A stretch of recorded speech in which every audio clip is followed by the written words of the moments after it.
വിളിച്ചു വരും. ട്രെയിന് ഒരു 5 നിമിഷം കഴിഞ്ഞിരുന്നെങ്കിൽ എന്നെ ഇടിച്ചേനെ. പക്ഷേ അവിടെ ആരോ ആ ട്രെയിനെ സ്ലോ ചെയ്ത് നിർത്തി. ഞാൻ ആ പാലം കിടന്ന് താഴെ എത്തിയ ശേഷമാണ് ട്രെയിൻ പോയത്.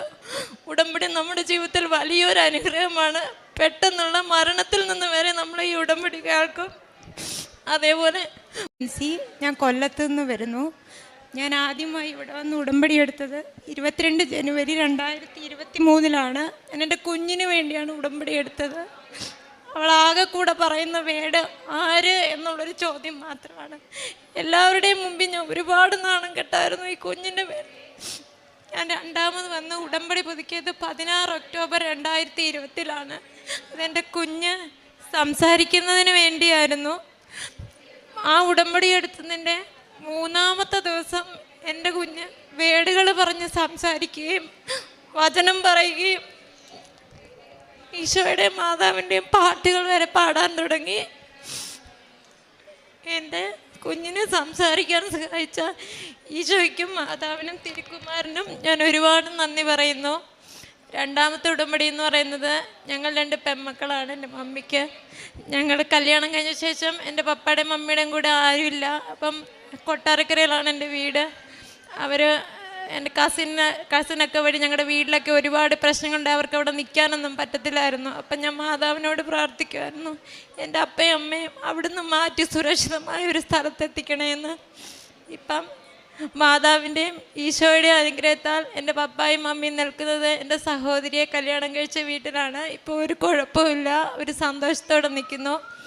മൂന്നാമതെന്ന് പറയുന്നത് എൻ്റെ ബ്രദറിൻ്റെ മകൾ, പേര് മാളു. അവൾക്ക് അംഗീകാരമില്ലാത്തൊരു കോളേജിൽ അഡ്മിഷൻ കിട്ടി. അവളുടെ സർട്ടിഫിക്കറ്റ് പിടിച്ചു വെച്ചു. അങ്ങനെ ഞാൻ രണ്ടാമത്തെ ഉടമ്പടി വെച്ചപ്പോൾ അവൾക്ക് വേണ്ടി മാതാവിനോട് യാചിച്ചു. മാതാവ് അവളിവിടെ വന്ന് അഖണ്ഡ ജപമാല റാലിയിൽ പങ്കെടുത്തതിൻ്റെ അന്ന് രാത്രി അവൾക്ക് കോളേജിൽ നിന്ന് ഫോൺ വന്നു, അവളുടെ സർട്ടിഫിക്കറ്റ് തിരിച്ചു കൊടുക്കാമെന്നും. അതേപോലെ 2 ദിവസം കഴിഞ്ഞപ്പോൾ അവൾക്ക് അംഗീകാരമുള്ള പുതിയൊരു കോളേജിൽ അഡ്മിഷൻ ലഭിക്കുകയും ചെയ്തു.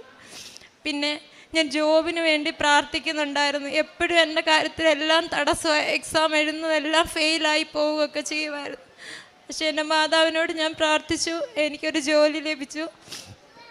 അതേപോലെ തന്നെ ഞാൻ ഇവിടെ വരുന്നതിൻ്റെ 1 മാസത്തിന് മുമ്പ് ഞങ്ങളുടെ വീടിന് താഴെ റെയിൽവേ പാളം, അവിടെ കൂടെ ട്രെയിൻ പോകുമായിരുന്നു. അപ്പം ഓൺ അടിച്ചല്ല വന്നത്. എൻ്റെ അപ്പ സാധനം കൊണ്ടുവന്നിട്ട് എന്നെ താഴെ ഇന്ന് വിളിച്ചു വരും. ട്രെയിന് ഒരു 5 നിമിഷം കഴിഞ്ഞിരുന്നെങ്കിൽ എന്നെ ഇടിച്ചേനെ. പക്ഷേ അവിടെ ആരോ ആ ട്രെയിനെ സ്ലോ ചെയ്ത് നിർത്തി. ഞാൻ ആ പാലം കിടന്ന് താഴെ എത്തിയ ശേഷമാണ് ട്രെയിൻ പോയത്. ഉടമ്പടി നമ്മുടെ ജീവിതത്തിൽ വലിയൊരു അനുഗ്രഹമാണ്. പെട്ടെന്നുള്ള മരണത്തിൽ നിന്ന് വരെ നമ്മൾ ഈ ഉടമ്പടി കേൾക്കും. അതേപോലെ ഒരു വലിയ ആക്സിഡൻറ്റ് എനിക്ക് സംഭവിച്ചാണ്. എൻ്റെ മാൻഡിബിൾ ബോൺ ഫുള്ള് തകർന്നു പോയതാണ്. ഞാൻ മരിച്ചു പോകണ്ടെന്ന് വരെ ഡോക്ടർമാർ പറഞ്ഞതാണ്. പക്ഷേ എൻ്റെ മാൻഡിബിൾ ബോൺ മാത്രമേ പ്രശ്നം ഉണ്ടാകുകയുള്ളൂ. അങ്ങനെ വലിയൊരു ആപത്തിൽ നിന്നും മാതാവ് ഈശോ എന്നെ രക്ഷിച്ചു. അങ്ങനെ ഞാൻ പ്രേക്ഷിത പ്രവർത്തനങ്ങൾ ചെയ്തതെന്ന് വെച്ചാൽ ഞാൻ ബസ് സ്റ്റാൻഡിൽ കൊണ്ട് പേപ്പർ കൊടുക്കും. അതുപോലെ സൂപ്പർ മാർക്കറ്റിലും കടകളൊക്കെ പോയി പേപ്പർ കൊടുക്കുകയും എൻ്റെ കുഞ്ഞിന് കിട്ടിയ അനുഗ്രഹമാണ് ഞാൻ അവരോട് പറഞ്ഞത്. അങ്ങനെ ഞാനും പറഞ്ഞു, നിങ്ങളെല്ലാവരും കൃപാസനത്തിൽ വന്ന് പ്രാർത്ഥിക്കണം, മാതാവ് നിങ്ങൾക്ക് വേണ്ടി ഒരുപാട് അനുഗ്രഹങ്ങൾ ഒരുക്കി വെക്കുമെന്ന്. പിന്നെ എന്നോട് പറയുന്ന ക്യാൻസർ രോഗികൾക്കൊക്കെ അവരുടെ ചികിത്സാ സഹായത്തിന് വേണ്ടി പൈസ കൊടുക്കാറുണ്ട്. മെഡിക്കൽ കോളേജിൽ ആഹാരം കൊടുക്കുന്നതിനൊക്കെ പൊതിച്ചോറൊന്നും കൊടുക്കാൻ എനിക്ക് പറ്റില്ലെങ്കിലും എൻ്റെ കയ്യിലുള്ള പൈസ ഞാൻ അവരോട് കൊടുക്കാറുണ്ട്. പിന്നെ എന്നോരാടെങ്കിലും സാമ്പത്തിക സഹായം ചോദിച്ചാൽ എൻ്റെ കയ്യിലുള്ളതൊക്കെ ഞാൻ അവർക്ക് കൊടുക്കും. പിന്നെ പ്രകാശ് താരയിൽ എന്ന് പറയുന്ന പത്തനംതിട്ട ഒരു സ്ഥലത്ത് ഡിസേബിലിറ്റിയായ ഒരുപാട് കുഞ്ഞുങ്ങളുണ്ട്. അവിടെ ഞാനൊരു ദിവസം അവരെ കാണാൻ ചെന്നപ്പം അവിടെ ഒരു കുഞ്ഞിൻ്റെ ബർത്ത്ഡേ ആയിരുന്നു. ആ കുഞ്ഞിനാരും ഒരു കേക്ക് പോലും മേടിച്ചു കൊടുക്കാൻ ഒന്നും പറ്റിയില്ല. അപ്പം ഞാൻ ചിന്തിച്ചു, എൻ്റെ മകൾക്ക് ഞാൻ എന്തെല്ലാം വാങ്ങിച്ചു കൊടുക്കുന്നു. ഞാൻ ആ കുഞ്ഞിനും ഒരു കേക്ക് വാങ്ങിക്കൊടുത്തു. അവിടെയുള്ളവർക്കെല്ലാം വന്ന് ആ കേക്ക് കൊടുത്തു. ആ കുഞ്ഞുങ്ങൾക്ക് ഒത്തിരി സന്തോഷമായി. അവരൊരുപാട് നന്ദി പറഞ്ഞു. ഇതൊന്നും എൻ്റെ കഴിവുകൊണ്ടല്ല, എൻ്റെ ഈശോയുടെയും മാതാവിൻ്റെയും കൃപ കൊണ്ടാണ് ഇന്ന് ഈ തിരുസന്നിധിയിൽ എന്നെ നിർത്താൻ തന്ന യോഗ്യതയ്ക്ക് എൻ്റെ മാതാവിനും ഈശോയ്ക്കും ഞാൻ നന്ദി പറയുന്നു. യേശുവേ നന്ദി, യേശുവേ സ്തോത്രം. മാതാവേ നന്ദി, മാതാവേ സ്തോത്രം. അതായത് ഞാൻ ഉറങ്ങി കിടക്കുമ്പോഴാണ് അതോ ഓർമ്മയിലാണോന്നൊന്നും എനിക്കറിയില്ല.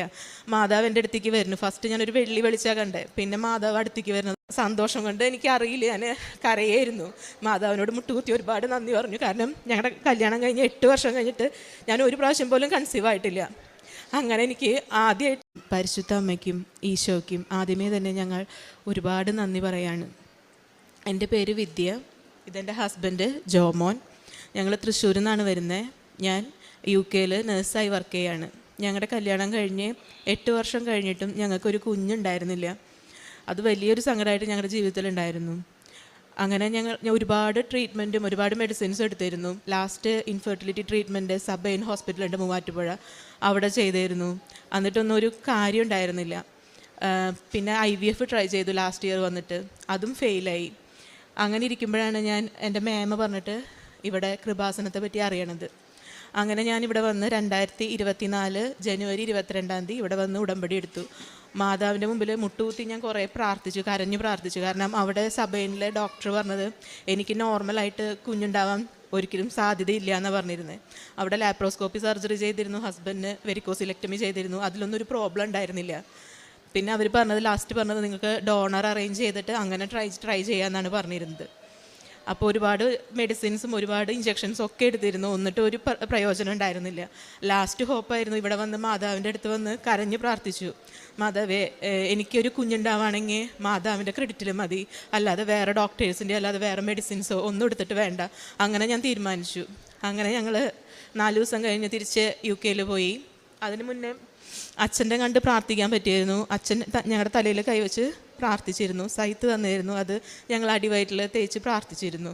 അതുപോലെ തന്നെ 4 ദിവസം കഴിഞ്ഞ് ഞങ്ങൾ തിരിച്ച് UK പോയി. അവിടെ ചെന്ന് പ്രാർത്ഥന മുടങ്ങാതെ നടത്തിയിരുന്നു. അത് കഴിഞ്ഞ്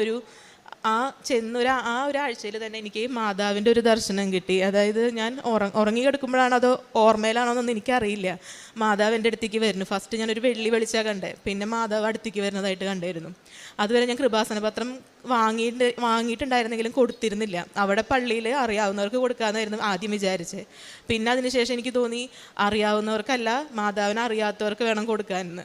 അങ്ങനെ അവിടെയുള്ള ബ്രിട്ടീഷ് സിറ്റിസൻസിന് എൻ്റെ വീടിൻ്റെ അടുത്ത്, അതുപോലെ തന്നെ തൊട്ട് അടുത്തും, അതുപോലെ തന്നെ പോസ്റ്റ്മാൻ ആ സമയത്ത് പോകുന്നുണ്ടായിരുന്നു, അവിടെയുള്ളവർക്ക്, അങ്ങനെ കാറ് കഴുകണ ഒരു ചേട്ടൻ, അങ്ങനെ ഒരുപാട് പേര്, അവർക്കൊക്കെ മാതാവിന് ഇങ്ങനെ ഒരു പള്ളിയുണ്ട്, ഇവിടെ വന്ന് പ്രാർത്ഥിച്ച ഒരുപാട് അത്ഭുതങ്ങളും മിറാക്കിൾസും നടക്കുന്നൊക്കെ പറഞ്ഞ് അവർക്ക് കൊടുത്തിരുന്നു.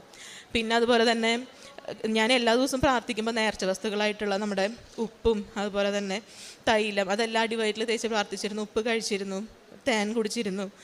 അങ്ങനെയായിരുന്നു പോയിരുന്നത്. അങ്ങനെ ഓരോ മാസം പീരീഡ്സ് ആവാൻ വൈകുമ്പോൾ ഞാൻ പ്രതീക്ഷിക്കണോ എനിക്ക് ഇപ്രാവശ്യം എന്തായാലും UPT ടെസ്റ്റ് ചെയ്യുമ്പം പോസിറ്റീവ് ആവുന്നു. പക്ഷേ അത് നെഗറ്റീവായിരുന്നു. ജനുവരിയിൽ വന്ന് ഉടമ്പടി എടുത്തു. അത് കഴിഞ്ഞ് ഫെബ്രുവരി, മാർച്ച്, ഏപ്രിൽ 3 മാസം ടെസ്റ്റ് ചെയ്തു, നെഗറ്റീവായിരുന്നു. അത് കഴിഞ്ഞ് പിന്നെ മാതാവിനോട് ഞാൻ പറഞ്ഞു, മാതാവ് ഇനി നീ എനിക്ക് ഒരു സൈൻ കാണിച്ചു തരണം, അല്ലാതെ ഞാൻ ഇത് UPT ടെസ്റ്റ് നോക്കില്ല എന്ന് പറഞ്ഞിരുന്നു. അങ്ങനെ ഏപ്രിൽ ലാസ്റ്റൊക്കെ ആയപ്പോഴേക്കും ഞാൻ നേഴ്സായിട്ടാണ് വർക്ക് ചെയ്യണേ. അപ്പം ഡേ ഡ്യൂട്ടി കഴിഞ്ഞ് കിടന്നുറങ്ങി. പിറ്റത്തെ ദിവസം രാവിലെ ഓഫായിരുന്നു. അപ്പോൾ സാധാരണ ഓഫാണെങ്കിൽ ഒരു 9 മണി വരെ ഞാൻ കിടന്നുറങ്ങാറുണ്ട്. അത് കഴിഞ്ഞ് പിറ്റത്തെ ദിവസം എണീറ്റപ്പം ഞാൻ ആദ്യം ക്ലോക്കിലേക്ക് നോക്കണേ. അപ്പോൾ അവിടെ സമയം കാണിക്കണം 12 മണിയാണ്. അപ്പോൾ ഞാൻ വിചാരിച്ചത് ഇത്ര നേരം ഞാൻ കിടന്നുറങ്ങി, എന്നെ ഹസ്ബൻഡ് വിളിച്ചില്ലല്ലോ, അങ്ങനെ ഞാൻ ആദ്യം വിചാരിച്ചത്. അത് കഴിഞ്ഞ് താഴെ ചെന്ന് ഹസ്ബൻഡിനോട് ചോദിച്ചു, 12 മണി വരെ ഞാൻ കിടന്നുറങ്ങി, എന്നെ വിളിക്കാൻ ഞാൻ ആദ്യം ഹസ്ബൻഡിനോട് പറഞ്ഞേ. അത് കഴിഞ്ഞ് അവിടുത്തെ ക്ലോക്കിൽ നോക്കിയപ്പോൾ ഹസ്ബൻഡ് പറഞ്ഞു, നീ എന്താ പറയണേ, ഇപ്പോൾ 9 മണി ആവണുള്ളൂ, നീ എന്താ പറയണേ ഇപ്പോൾ നോക്കിയപ്പോൾ അവിടെ 9 മണിയാണ് ക്ലോക്കിൽ സമയം. അപ്പോൾ ഞാൻ വിചാരിച്ചു എന്താണാവോ എന്ന്. അപ്പോൾ ഞാൻ പറഞ്ഞു, ആ മുകളിലത്തെ ക്ലോക്ക് നടക്കണില്ല, ബാറ്ററി മാറ്റിയിടണമെന്ന് ഞാൻ പറഞ്ഞിരുന്നു. അങ്ങനെ തിരിച്ച് വൈകിട്ട് ഞാൻ മുകളിൽ കയറിയപ്പം ആ മുകളിലത്തെ ക്ലോക്കിൽ സമയം മാറി നോർമൽ ടൈം ആയിട്ടുണ്ട്. അപ്പോൾ ഞാൻ ഹസ്ബൻഡിനോട് പറഞ്ഞു, ഇതെങ്ങനെയാണ് ജോമേട്ടൻ മാറ്റിയായിരുന്നു, ബാറ്ററി മാറ്റിയായിരുന്നു ഞാൻ ചോദിച്ചിരുന്നു. അപ്പോൾ ആൾ പറഞ്ഞു ആൾ മാറ്റിയിട്ടില്ല എന്ന്. പിന്നെ എനിക്ക് തോന്നി മാതാവ് നമുക്കൊരു സമയമോ ഡേറ്റ് അങ്ങനെ കാണിച്ചു തരുമല്ലോ, അങ്ങനെയാണോ എന്ന് വിചാരിച്ചു. പിന്നെ ഞാൻ ആലോചിച്ചപ്പോൾ എനിക്ക് പീരീഡ്സ് ആയത് ഏപ്രിൽ 11 അവിടെ സമയം 12 മണിയാണ് ക്ലോക്കിൽ കാണിച്ചത്. അപ്പോൾ ഞാൻ വിചാരിച്ചു മാതാവ് അടുത്ത മാസം 12 ടെസ്റ്റ് ചെയ്യാനാണോ ഉദ്ദേശിക്കണേ. ഞാൻ പക്ഷേ ഹസ്ബൻഡിനോട് പറഞ്ഞില്ല, ഞാൻ അങ്ങനെ മനസ്സിൽ വിചാരിച്ചു. അത് കഴിഞ്ഞ് പിന്നത്തെ മാസം മെയ്യിൽ 12 ഞായറാഴ്ചയായിരുന്നു. അന്ന് പള്ളിയിൽ പോയി കുർബാന കണ്ടു കഴിഞ്ഞ് തിരിച്ച് വന്ന് നേരെ പോയി യൂറിൻ പ്രഗ്നൻസി ടെസ്റ്റ് ചെയ്തത്. അത് നോക്കിയപ്പോൾ അത് പോസിറ്റീവായിരുന്നു. സന്തോഷം കൊണ്ട് എനിക്കറിയില്ല, ഞാൻ കരയായിരുന്നു. മാതാവിനോട് മുട്ടുകുത്തി ഒരുപാട് നന്ദി പറഞ്ഞു. കാരണം ഞങ്ങളുടെ കല്യാണം കഴിഞ്ഞ് 8 വർഷം കഴിഞ്ഞിട്ട് ഞാൻ ഒരു പ്രാവശ്യം പോലും കൺസീവ് ആയിട്ടില്ല. അങ്ങനെ എനിക്ക് ആദ്യമായിട്ട് അങ്ങനൊരു അത്ഭുതം മാതാവ് തന്നു. മാതാവ് ഈശോയും എനിക്ക് വേണ്ടി മാധ്യസ്ഥം പ്രാർത്ഥിച്ചിട്ട് സർവശക്തനായ തമ്പുരാനിൽ നിന്നും നേടിത്തന്നു. അതിന് മാതാവിനും ഈശോയ്ക്കും തമ്പുരാനും ഒരുപാട് നന്ദി. അതുപോലെ തന്നെ കാരുണ്യ പ്രവൃത്തികളായിട്ടും പ്രേക്ഷിത പ്രവർത്തനങ്ങളായിട്ടും ഒരുപാട് ഞാൻ ചെയ്തിരുന്നു. കാരുണ്യ പ്രവൃത്തികൾ ഒരുപാട് പേര് ഇങ്ങനെ വാട്സപ്പിൽ ഗ്രൂപ്പുണ്ട്, അവിടെ അങ്ങനെ സഹായിക്കാനും അങ്ങനെയുള്ള നമുക്കൊരു ഗ്രൂപ്പുണ്ട്. അപ്പോൾ അതിൽ ഒരുപാട് സഹായം ചെയ്തിരുന്നു. അതുപോലെ തന്നെ ഇവിടെ നിന്ന് പോണേക്കാളും മുൻപ് അനുഗ്രഹ സദൻ എന്ന് പറഞ്ഞിട്ട് ഒരു ഓട്ടിസം ബാധിച്ച കുട്ടികളുടെ സിസ്റ്റേഴ്സ് നടത്തുന്ന ഒരു സ്ഥാപനമുണ്ട്. അവിടെ ചെന്ന് ആ കുട്ടികളുടെ കൂടെ സമയം സ്പെൻഡ് ചെയ്തു. അതുപോലെ തന്നെ അവർക്കുള്ള ഫുഡിനുള്ള ഭക്ഷണം അങ്ങനെയുള്ള കാര്യങ്ങളൊക്കെ അതിനുള്ളത് അറേഞ്ച് ചെയ്തിരുന്നു. അതുപോലെ തന്നെ നാട്ടിൽ നിന്ന് ഞാൻ 7th month വന്നു കഴിഞ്ഞിട്ട് വയസ്സായ ആൾക്കാരെ നോക്കണ സിസ്റ്റേഴ്സ് നടത്തുന്ന ഒരു സ്ഥാപനമുണ്ട് ഞങ്ങളുടെ വീടിൻ്റെ അടുത്ത്. അവിടെ അന്നദാനം നടത്തിയിരുന്നു. പിന്നെ അതുപോലെ തന്നെ അങ്ങനെയുള്ള കാര്യങ്ങളൊക്കെ നടത്തിയിരുന്നു. പിന്നെ പ്രേക്ഷിത പ്രവർത്തനമായിട്ട് അച്ഛൻ്റെ യൂട്യൂബിലുള്ള ഉടമ്പടി ധ്യാനം മുടങ്ങാതെ കണ്ടിരുന്നു എല്ലാ ആഴ്ചയിലും. നേഴ്സാണ്, അതുകൊണ്ട് എനിക്ക് എല്ലാ ചൊവ്വാഴ്ചയിലും കാണാൻ പറ്റാറില്ല. പക്ഷെ അതെന്നാലും സമയം കണ്ടെത്തി ആഴ്ചയിൽ തന്നെ കാണാൻ നോക്കാറുണ്ട്. അതുപോലെ തന്നെ പ്രാർത്ഥനകളാണെങ്കിലും നൈറ്റ് ഡ്യൂട്ടി ഒക്കെ വരുമ്പോൾ എനിക്ക് ആ കറക്റ്റ് സമയത്തിന് ചെയ്യാൻ പറ്റാറില്ല. പക്ഷെ എന്നാലും അന്ന് തന്നെ ചെയ്യാറുണ്ട്. അങ്ങനെ എനിക്ക് ഇത്രയും വലിയ അനുഗ്രഹം തന്ന മാതാവിനും ഈശോയ്ക്കും സർവശക്തന ആശ്വാസം കിട്ടുമെന്ന്. അങ്ങനെ ഞാൻ പള്ളിയിൽ പോയി ഇരിക്കും, പക്ഷേ എനിക്ക് മുട്ടുകുത്താനോ ഒന്നും സാധിക്കുന്നുണ്ടായിരുന്നില്ല. ഉറങ്ങാനായിട്ട് ഒരു പോള പോലും കണ്ണടിക്കാനായിട്ട് സാധിക്കുന്നുണ്ടായിരുന്നില്ല. അങ്ങനെ ഞാൻ അമ്മയോട് എപ്പോഴും പരാതി പറയും, നീ ഭയങ്കര പാർഷ്യലായിട്ട് ബിഹേവ് ചെയ്യുന്നെന്ന്. ജീവനോടെ പ്രത്യക്ഷപ്പെട്ട ഈ ആൾത്താരയിൽ സാക്ഷ്യം പറയാനായിട്ട് തമ്പുരാൻ അനുവദിച്ചതിന് പരിശുദ്ധ അമ്മയോടും തിരുക്കുമാരനോടും 1000 നന്ദി പറയുന്നു. ഞാൻ ഡോക്ടർ മേഴ്സി, സീനിയർ കൺസൾട്ടൻറ്റ് ഗൈനക്കോളജിസ്റ്റായിട്ട് അപ്പോളോയിൽ വർക്ക് ചെയ്യുന്നു. ഞാൻ ഉടമ്പടി എടുത്തത് 7/4/2022 അപ്പോൾ ആ വർഷം ഞങ്ങളുടെ മകൾക്ക് US പിന്നെ 2 കോടിയോളം രൂപ സ്കോളർഷിപ്പോട് പഠിക്കാനായിട്ടൊരു അവസരം കിട്ടി. അത് ഹസ്ബൻഡ് ഇവിടെ വന്ന് സാക്ഷ്യപ്പെടുത്തിയിട്ടുള്ളതാണ്. 2024 ജൂൺ മെയ് മുതൽ എനിക്ക് ഭയങ്കര കഴുത്ത് വേദനയായിരുന്നു. അങ്ങനെ സെർവിക്കൽ സ്പോണ്ടിലോസിസ് ഡയഗ്നോസ് ചെയ്ത് ഞാൻ കുറേ നാൾ ട്രാക്ഷനിട്ട് കിടന്നിരുന്നു. അങ്ങനെ ട്രാക്ഷനിട്ട് വീട്ടിൽ ജോലി കഴിയുമ്പോൾ ട്രാക്ഷനിട്ട് വീട്ടിൽ കിടക്കും. അങ്ങനെ ഒരു 2-3 മാസം കഴിഞ്ഞപ്പോഴേ എനിക്ക് പേഷ്യൻസുമായിട്ട് സംസാരിക്കുമ്പോഴിടയ്ക്കിടയ്ക്ക് എൻ്റെ സംസാരം മുറിഞ്ഞു പോകുന്നു. അങ്ങനെ എനിക്ക് അവരുമായിട്ട് കമ്മ്യൂണിക്കേറ്റ് ചെയ്യാനായിട്ട് ഭയങ്കര ബുദ്ധിമുട്ടായപ്പോൾ ഞാൻ തന്നെ പോയിട്ട് ഒരു എക്സ്റേ എടുത്തു. എനിക്ക് ഭയങ്കര ശ്വാസം മുട്ടുമാണ്. എൻ്റെ ജീവിതത്തിൽ എനിക്ക് ശ്വാസം മുട്ട് വന്നിട്ടില്ല. അങ്ങനെ ഞാൻ പോയി തന്നെ ഒരു എക്സ്റേ എടുത്തപ്പോൾ എനിക്ക് കാണാനായിട്ട് സാധിച്ചത് ഒരു റൈറ്റ് ബേസൽ പ്ലൂറൽ എഫ്യൂഷൻ, അതായത് നിറച്ചും അവിടെ വെള്ളം കെട്ടി നിൽക്കുന്ന ഒരു എക്സ്റേ ആണ് ഞാൻ കണ്ടത്. ആ എക്സ്റേ ഞാൻ ഞങ്ങളുടെ പൾമണോളജിസ്റ്റായിട്ട് ഡിസ്കസ് ചെയ്തപ്പോൾ പൾമണോളജിസ്റ്റും പറഞ്ഞു റൈറ്റ് ലങ്ങിൻ്റെ ഒരു 3/4 പോയിരിക്കുകയാണ്. അങ്ങനെ പിറ്റേ ദിവസം എനിക്ക് CT സ്കാനിന് അവർ പ്രിസ്ക്രൈബ് ചെയ്തു. CT സ്കാനിന് പ്രിസ്ക്രൈബ് ചെയ്തപ്പോൾ എന്നോട് പറഞ്ഞത് ടാപ്പ് ചെയ്യേണ്ടതായിട്ട് വരും, പ്ലൂറൽ എഫ്യൂഷൻ ടാപ്പ് ചെയ്തെടുക്കേണ്ടതായിട്ട് വരും എന്നാണ് പറഞ്ഞത്. അങ്ങനെ CT സ്കാൻ ചെയ്തപ്പോൾ അതിലൊന്നും കാണാനില്ല. അങ്ങനെ 5 days ഏറ്റവും 7 days ഏറ്റവും സിവിയറായിട്ടുള്ള ആൻറ്റിബയോട്ടിക്സ് എനിക്ക് തന്നു. ഞാനതൊക്കെ ചെയ്തു, ശരിയായ രീതിയിൽ ചെയ്തു. പക്ഷേ എനിക്ക് ഒരു അല്പം പോലും ഒരു ആശ്വാസം എനിക്ക് കണ്ടില്ല. അങ്ങനെ അപ്പോളോയിൽ ചെയ്യാവുന്ന എല്ലാ ടെസ്റ്റുകളും CT of ബ്രാക്കിയൽ plexus, chest plus pulmo എല്ലാം ചെയ്തു, എല്ലാ ടെസ്റ്റുകളും ചെയ്തു. പൾമണോളജിക് ചാനൽ അങ്ങനെ ഒരു പാനൽ ഓഫ് ടെസ്റ്റ് മുഴുവൻ ചെയ്തു. ആർക്കും ഒരു ഡയഗ്നോസിസിലേക്ക് എത്താനായിട്ട് സാധിച്ചില്ല. അങ്ങനെ എന്നെ ഒരു മൾട്ടി ഡിസിപ്ലിനറി ടീം, അതായത് എല്ലാ സെക്ഷൻസും എന്നെ കൈകാര്യം ചെയ്യുന്ന എല്ലാ സെക്ഷൻസും ഇരുന്ന് എന്നെ ഡിസ്കസ് ചെയ്തു. അവസാനം അവർ ഒരു ഡയഗ്നോസിസിലോട്ട് എത്തി. റൈറ്റ് ഫ്രെനിക് നെർവ് പാൾസി, അത് വളരെ വളരെ അൺകോമൺ ആയിട്ട് കാണുന്ന ഒരു അസുഖമാണ്. അതിൻ്റെ കാരണം ഞാൻ മുൻപ് ട്രാക്ഷൻ ഇട്ടതാണ്. ഈ എൻ്റെ cervical nerve 3 C3, C4, C5 paralysed ആണ്. അതുകൊണ്ടാണ് എനിക്ക് ഈ ശ്വാസം മുട്ട. അങ്ങനെ എല്ലാ രീതികളിലുള്ള ടെസ്റ്റും എല്ലാ രീതികളിലുള്ള ടാബ്ലറ്റ്സും ഞാൻ കഴിച്ചു. പിന്നെ കുറേ സ്പൈറോതെറാപ്പി, സ്പൈറോമീറ്റർ, കുറേ ടെസ്റ്റുകളും കുറേ ഫിസിയോതെറാപ്പിയൊക്കെ ഞാൻ ചെയ്തു. But I cannot breathe and I cannot speak also. അങ്ങനെ ഞാൻ വളരെയധികം വിഷമിച്ച്, അപ്പം ഞാൻ പള്ളിയിലൊക്കെ ദിവസം പോയിക്കൊണ്ടിരുന്നതാണ്. പിന്നെ 1-1.5 ആഴ്ച ഞാൻ പോയില്ല. പക്ഷേ എനിക്ക് എൻ്റെ ഉള്ളിൽ ഒരു ഇൻസൈറ്റ് എനിക്കുണ്ടായി, ദൈവത്തിൻ്റെ, അതായത് ഈശോയുടെ ശരീരം നീ എടുക്കണം, അപ്പം നിനക്ക് ആശ്വാസം കിട്ടുമെന്ന്. അങ്ങനെ ഞാൻ പള്ളിയിൽ പോയി ഇരിക്കും, പക്ഷേ എനിക്ക് മുട്ടുകുത്താനോ ഒന്നും സാധിക്കുന്നുണ്ടായിരുന്നില്ല. ഉറങ്ങാനായിട്ട് ഒരു പോള പോലും കണ്ണടിക്കാനായിട്ട് സാധിക്കുന്നുണ്ടായിരുന്നില്ല. അങ്ങനെ ഞാൻ അമ്മയോട് എപ്പോഴും പരാതി പറയും, നീ ഭയങ്കര പാർഷ്യലായിട്ട് ബിഹേവ് ചെയ്യുന്നെന്ന്. അപ്പോൾ അമ്മ പറയും, നിന്നെ ഞാൻ ഒത്തിരി അനുഗ്രഹിച്ചിട്ടുണ്ടെന്ന്. അങ്ങനെ എൻ്റെ ഹസ്ബൻഡ് 2019 ഉടമ്പടി എടുത്ത ആളാണ്. ഒരു 200-250 പേരെ ഹസ്ബൻഡ് ഇവിടെ കൊണ്ടുവന്ന് ഉടമ്പടി എടുപ്പിച്ചിട്ടുണ്ട്.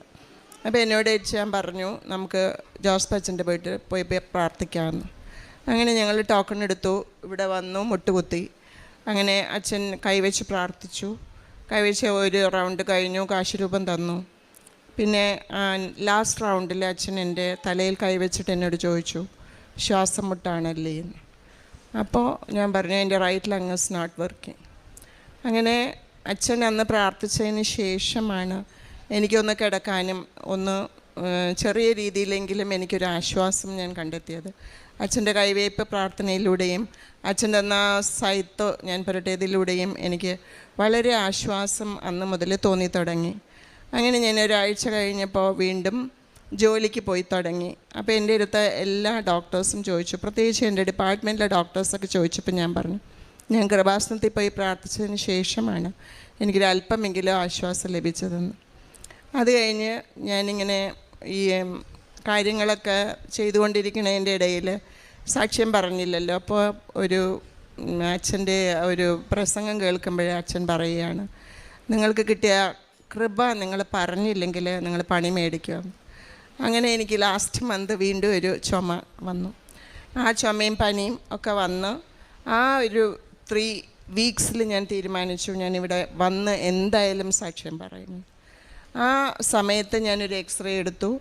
ആ എക്സ്റേയിൽ എൻ്റെ 3/4 ലങ് ഇസ് നോർമൽ. ഇനിയും ഒരു 1/4 മാത്രമേ എനിക്കിനി ബാക്കിയുള്ളൂ. ഇപ്പോൾ എനിക്ക് പേഷ്യൻസൊക്കെ ആയിട്ട് സംസാരിക്കാം. പിന്നെ നേർച്ച വസ്തുക്കൾ ഉപയോഗിച്ചുകൊണ്ട് ഇപ്പം ഞാൻ 2 മാസം മുൻപെടുത്ത ഒരു കൊച്ച്, ആ കുഞ്ഞിന് ഒരു ന്യൂമോതൊറാക്സ് എന്ന് പറയുന്ന അസുഖം, അതായത് കുഞ്ഞിനെ അടുത്തൊന്നും ഡിസ്ചാർജ് ചെയ്യാനായിട്ട് പറ്റില്ല.